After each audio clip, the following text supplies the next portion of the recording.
Perwakilan dari Tim Pengawal Peristiwa Pembunuhan, TP3, dan Universitas Indonesia, UI Watch telah menyampaikan laporan pembantaian terhadap 6 pengawal Habib Rizik Syihab, HRS, ke kantor perwakilan PBB di Jakarta, Selasa, 15 November 2022. Dalam keterangan tertulisnya, Koordinator TP3 dan UI Watch Marwan Batubara mengatakan, pihaknya prihatin terhadap pembunuhan sadis di luar hukum terhadap ke-6 syuhada pada 7 Desember 2020 yang dilakukan oleh aparat negara di sekitar Kabupaten Karawang, Jawa Barat, dan Jalan Tol KM 50 Jakarta Cikampek. TP3 telah melakukan penelitian secara menyeluruh dan hasilnya disajikan dalam bentuk buku putih yang juga telah diserahkan ke kantor perwakilan PBB tersebut. Ia melanjutkan, sesuai laporan Komnas HAM pada 11 Januari 2021 disebutkan bahwa negara mengakui pembunuhan pada 7 Desember 2020 di KM 50 terhadap 4 korban adalah pembunuhan di luar hukum. Komnas juga menegaskan bahwa 2 korban lainnya dibunuh untuk membela diri.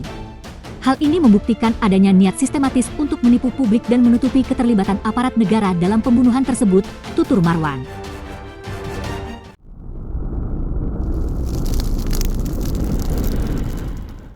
Assalamualaikum warahmatullahi wabarakatuh.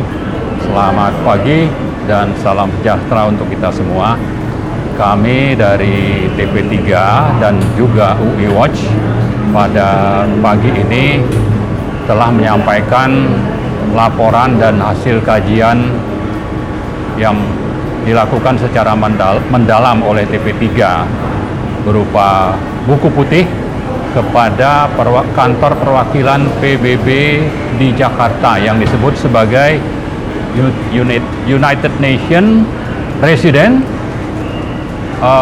Office atau kantor perwakilan PBB di Jakarta. Intinya dalam surat yang kami kirimkan kepada pimpinan perwakilan PBB di Jakarta ini, yaitu di Menara Tamrin lantai 7, adalah bahwa yang selama ini disebarkan oleh pemerintah dan Komnas HAM bahwa pembunuhan terhadap 6 pengawal HRS yang terjadi pada tanggal 6 Desember tahun 2020 itu hanya pembunuhan biasa. Padahal TP3 menemukan bahwa pembunuhan tersebut merupakan pembunuhan sadis yang didahului dengan penyiksaan dan karena itu masuk dalam kategori pelanggaran HAM berat. Karena itu maka pengadilannya haruslah mengikuti pengadilan yang diatur dalam Undang-Undang Nomor 26 Tahun 2020, yaitu Undang-Undang tentang Pengadilan HAM. Nah, dalam surat yang kami kirimkan kepada kantor perwakilan PBB tadi, kami sebutkan bahwa pembunuhan tersebut bukan hanya dilakukan oleh aparat kepolisian, tetapi juga oleh aparat yang berasal dari lembaga negara yang lain. Jadi kita ingin mengatakan bahwa pembunuhan tersebut dilakukan oleh aparat negara. Kemudian kami juga melaporkan bahwa pemerintah selama ini bertindak sangat nyata dengan melibatkan Komnas HAM bahwa pembunuhan yang disebutkan pembunuhan biasa yang sebetulnya adalah pelanggaran HAM berat itu dilakukan melalui merujuk kepada hasil pemantauan yang dilakukan oleh Komnas HAM. Jadi laporan Komnas HAM yang disebut sebagai laporan hasil penyelidikan pada kenyataannya hanyalah hasil pemantauan, sehingga tidak masuk kategori atau laporan yang bisa menjadi dasar dilakukannya proses hukum. Karena hanya laporan pemantauan, maka karena itu kami laporkan juga kepada perwakilan PBB tadi bahwa pemerintah terutama Presiden Jokowi harus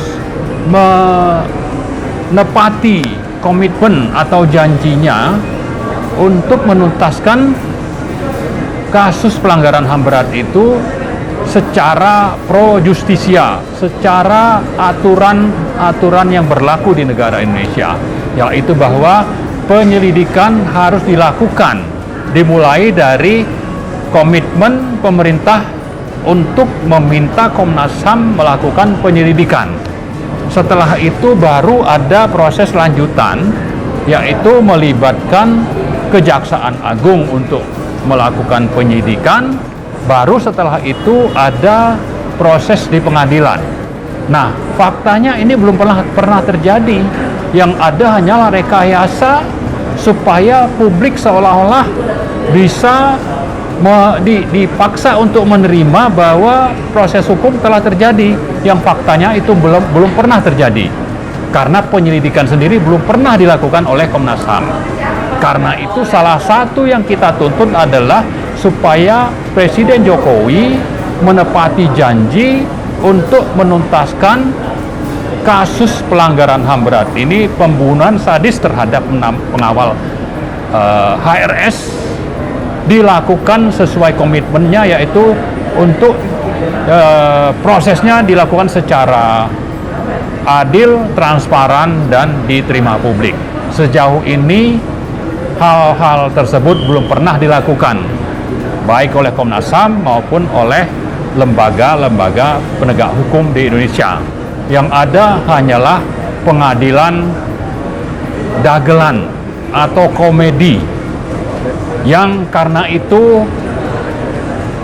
kami menuntut untuk Presiden Jokowi menepati janji agar kasus pembunuhan HAM berat ini dituntaskan setuntas-tuntasnya secara adil, transparan, dan dapat diterima publik, yaitu mengikuti ketentuan yang ada dalam Undang-Undang Pengadilan HAM, yaitu Undang-Undang Nomor 26 Tahun 2000. Kalau itu belum dilakukan, kami dari TP3 juga dari UI Watch akan terus melakukan advokasi, termasuk seperti yang kami lakukan hari ini, yaitu mendatangi kantor perwakilan PBB di Indonesia di Menara Tamrin ini, agar rakyat paham apa sebenarnya yang terjadi dan apa manipulasi yang dilakukan oleh Komnas HAM dan lembaga-lembaga penegak hukum yang ada di Indonesia, bahwa selama ini disebutkan telah ada pengadilan dan misalnya Kapolri minta novum, padahal pengadilan secara pro justisianya sendiri belum pernah dilakukan. Jadi kami sekali lagi menuntut dan mengajak seluruh rakyat Indonesia untuk menuntut Presiden Jokowi agar